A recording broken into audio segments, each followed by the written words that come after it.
Падчас дыялогу памочніка прэзідэнта Анатолія Маркевіча з жыхарамі Кобрынскага района найбольшая колькасць пытанняў тычылася ремонту жылля, добраўпарадкавання, прывядзення ў належны стан сельскіх аўтадарог.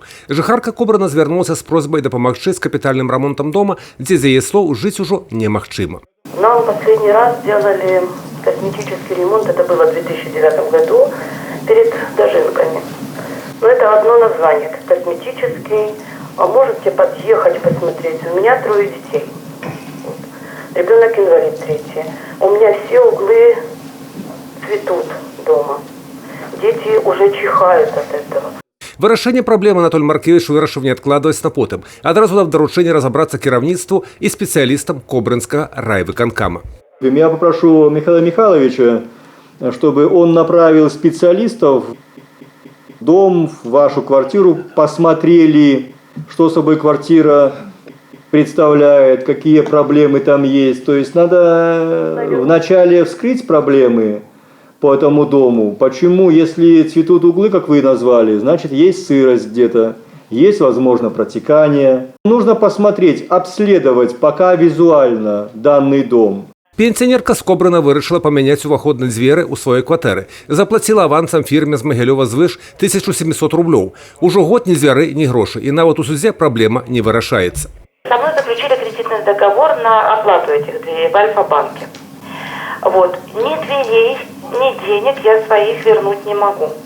Я уже прошла все инстанции и комиссию по защите прав потребителей. 20 декабря суд Кобрынского района вынес решение о взыскании денег с мегапростора. Таких махлярскіх справ, са слова Анатолія Маркевіча, даволі шмат, і не толькі ў Кобрынскім раёне і Брэсцкай вобласці. Праблема патрабуе карэкціроўкі заканадаўства, і варыянты і рашэння неабходна разглядаць на ўзроўні ўрада рэспублікі. Только в масштабах страны, а в масштабах Брестской области. И сталкиваемся регулярно. Я выходил с инициативой в администрацию президента, все-таки, чтобы данные руководители, данные фирмы несли ответственность.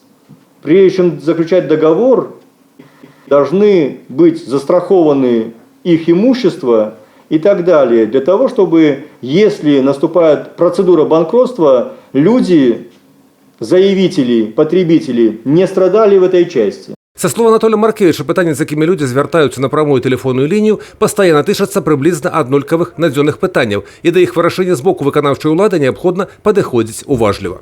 Звучали вопросы, и их немало, по благоустройству, по капитальному ремонту жилого фонда. Звучали вопросы по наведению порядка по подъездным нашим путям, по дорогам, по улицам, уличное освещение. То есть, если подытожить, вопросы житейского характера.